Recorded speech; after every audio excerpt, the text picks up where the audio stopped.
Всем привет, меня зовут Никита, никнейм Coldstar. Погнали!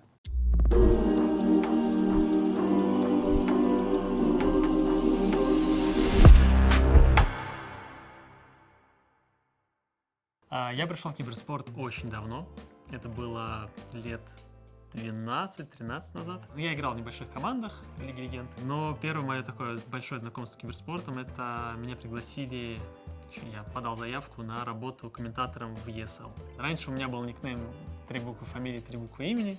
Я подумал, что это не так прикольно. Я как-то сидел, была темная ночь, большая луна. Я думал, какой мне придумать никнейм, в общем, который будет неплохо звучать. Ну, подумал, что хотелось что-то вот такое связанное, может быть, с чем-то холодным, таким, как тогда была луна в ту темную ночь. И я вот так сделал никнейм Coldstar, а приставка Star у меня была в старом никнейме тоже. Вот у меня было Morning Star, как Morning Star, и поэтому вот так получился Coldstar.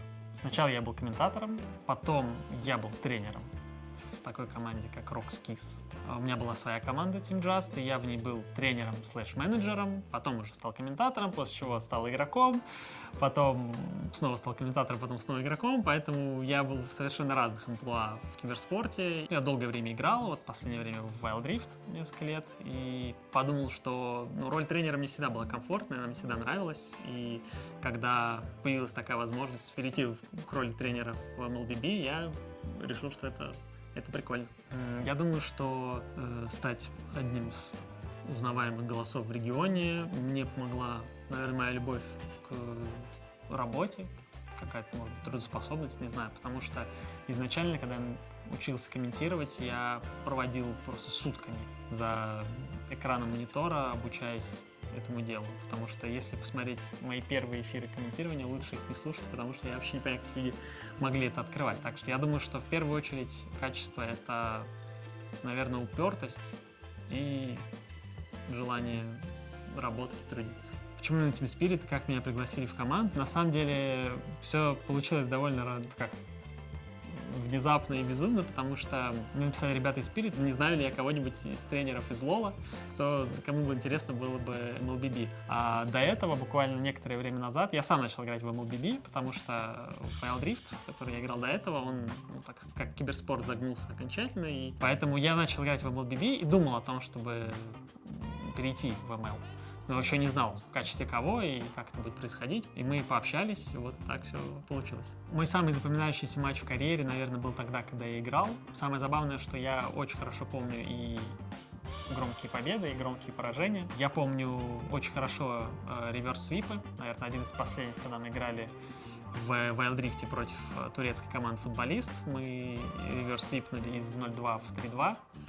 И это было очень запоминающимся, потому что там были особые фишки, заготовки, которые я смог привнести в команду, и это помогло нам победить. Ну и, наверное, еще тоже из последних, вот в Wild Rift, это было в Швеции, когда мы победили топ-1 команды EMEA в групповой стадии BO1, это было очень хайпово и запоминающееся. Отличие менталитета игроков в MLBB и в других дисциплинах, я думаю, тут очень важно понимать, в каких именно дисциплинах, потому что, мне кажется, если, например, брать LoL, то в LoL за счет того, что игра уже очень много лет существует, там уже появилась некая база, какая-то прям глубокая, плотная структура того, как работает абсолютно все вообще. Ну, то есть, начиная от бродкаста команд, как эфиры снимаются, как все это делается, заканчивая игроками, да, и тренерским штабом, как это все работает.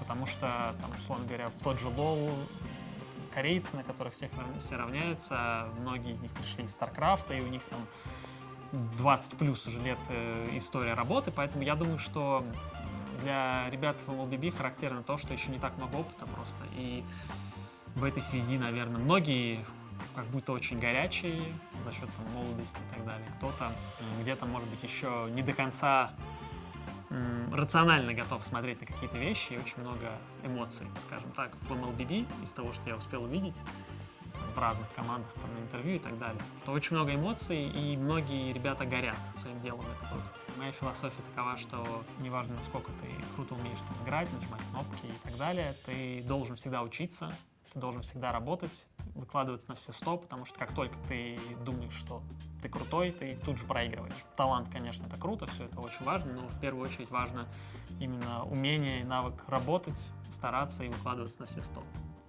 Мне кажется, что качество, которое помогает тренеру двигаться, наверное, это самоотверженность. И мне кажется, что у меня есть это качество, и, наверное, здесь важен такой момент, что тренер, чтобы быть там хорошим тренером, в целом в тренерстве, важно вот чувствовать эту эмпатию, радость за игроков и заряжаться вот этим. Потому что, когда ты тренер, ты все равно находишься где-то в стороне. И мне кажется, что, наверное, вот это качество самоотверженности помогает. Сила команды в первую очередь заключается в взаимодействии, в взаимоуважении, в умении работать вместе, слушать друг друга, что супер важно, чего многие забывают. Тренер может помочь игрокам как раз-таки где-то в моментах услышать друг друга, где-то на своем примере показать важность всех этих вещей, начиная от того, что просто нужно трудиться, заканчивая тем, чтобы правильно взаимодействовать. Плюс какая-то стратегическая подготовка, да, зачастую у игроков бывают разлады внутри, и я считаю, что тренер он может помочь направить игроков, помочь дать какую-то общую структуру, привести к общему знаменателю коллектив. Когда ребята были в Китае, я очень переживал, что не могу быть рядом с парнями, чтобы помочь им как-то поддержать. И я очень волновался за то, как они выступят. И мои эмоции, когда они победили, я на самом деле был очень счастлив и рад, что им удалось победить, что они смогли. И я чувствовал, что моя помощь, поддержка как-то им помогла. И для меня это было очень важно и ценно. В первую очередь, наверное, я испытал приятные эмоции от побед. Трудности, с которыми столкнулись, так как я не был с ребятами на месте, я волновался за то, чтобы вся информация, которая там была у Кида, да, то, что мы обсуждали до матча, чтобы он ничего не забыл, чтобы он смог и в нужный момент правильные решения по какой-то адаптации на ходу сделать. Поэтому трудность, наверное, была... Я очень волновался просто, наверное, в этом только. Но в целом я был уверен в ребятах, был спокоен в том плане, что они точно будут знать, как нужно играть и что нужно делать. Поэтому роль тренерства в моей голове, она менее... Ну, она как бы тоже волнительная очень, но не такая, как роль игрока, потому что я всегда вспоминаю моменты, когда я играл сам, и вот этот стресс, который на тебя всегда сваливается, когда ты именно должен пойти в катку и сыграть, это, мне кажется, такой прям next level. Поэтому я думаю, что здесь не было прям сильной трудности для меня, а скорее больше вот эмоций и, наверное, понимания и эмпатии к ребятам. Для наработки знаний, для получения какой-то информации в MLBB я нон-стопом смотрел турниры, по большей части это были Филиппины, Индонезия, то есть Юго-Восточная Азия. Я, в принципе, до появления в MLBB я знал про ML-ку, я знал, что там, Юго-Восточная Азия самая сильная, что там Филиппины много лет уже побеждают, поэтому я, в принципе, знал, откуда черпать информацию, плюс я играл сам, какой-то там небольшой рейтинг я поднял, эти 50 звезд, над которыми все рофлят в комментариях. Я думаю, что, наверное, я бы смог поднять и больше звезд, но как бы я, так сказать, фокус свой сместил немножко на другие вещи, но пока я играл, я набирал какой-то опыт тоже и понимание, да, как работают персонажи, и там периодически захожу просто в тренировку, покликать героев, посмотреть статы, посмотреть цифры. То есть для меня, наверное, вот математика игровая, она является одним из таких суперинтересных аспектов, которые я стараюсь изучать. Поэтому в основном это, да, игра, плюс просмотры каких-то трансляций. Ну и с ребятами, естественно, общаюсь постоянно. То есть я каждый день учусь чему-то новому, каждый день что-то узнаю и стараюсь все знания систематизировать, чтобы потом их использовать для ребят.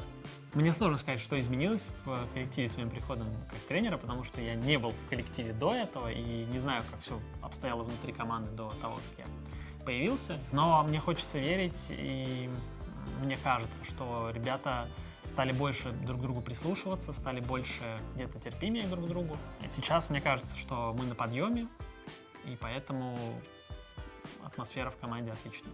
Когда команда проигрывает, это в целом самый тяжелый момент и для игроков, и для тренера, естественно. Потому что когда команда побеждает, как будто все довольно просто. Все радуются, все счастливы победе и готовы праздновать и так далее. А когда команда терпит поражение, это всегда сильный удар и для игроков, и для тренера, и найти вот именно в этот момент какие-то правильные слова — это действительно испытание. Наверное, если это проигрыш карты в серии, то самое важное — дать ребятам понять, что еще не конец, что мы все еще двигаемся. Но и даже когда проигрывается в целом серия, турнир, неважно, на этом путь не заканчивается. И это всегда важно помнить, потому что даже вот по себе могу сказать, что каждый раз, когда я проигрывал важнейшие турниры в своей карьере, я всегда думал, что все, жизнь кончена, все закончилось, дальше пути нет. На этом все. Но правда в том, что это не так. Правда в том, что всегда путь продолжается. И можно всегда двигаться к новым победам. И даже потерпев поражение, понимать, что завтра будет новый день, новый турнир, новый успех. Про наш коллектив я могу сказать, что у всех ребят горят глаза. И ребята очень сильно переживают за результаты всегда. Вне зависимости от того, какая это игра, тренировка или турнирный матч.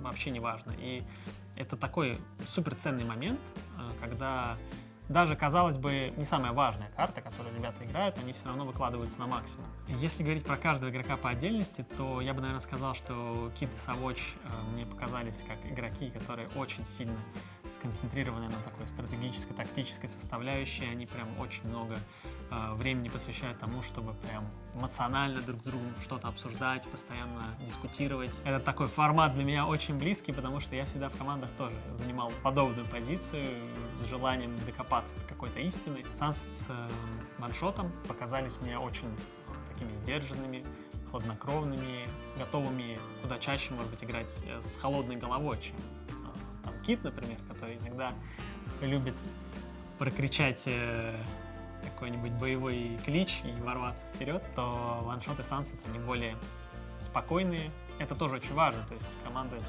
имеет некий баланс внутри. А Хикан, он как будто что-то посередине. Он как будто бывает таким, бывает и таким. То есть он бывает супер сдержанным, хладнокровным, где-то таким выверенным, а бывает наоборот, супер ярким, взрывным. Поэтому мне кажется, что Хика, он где-то вот посередине двух разных полярностей состояния ребят.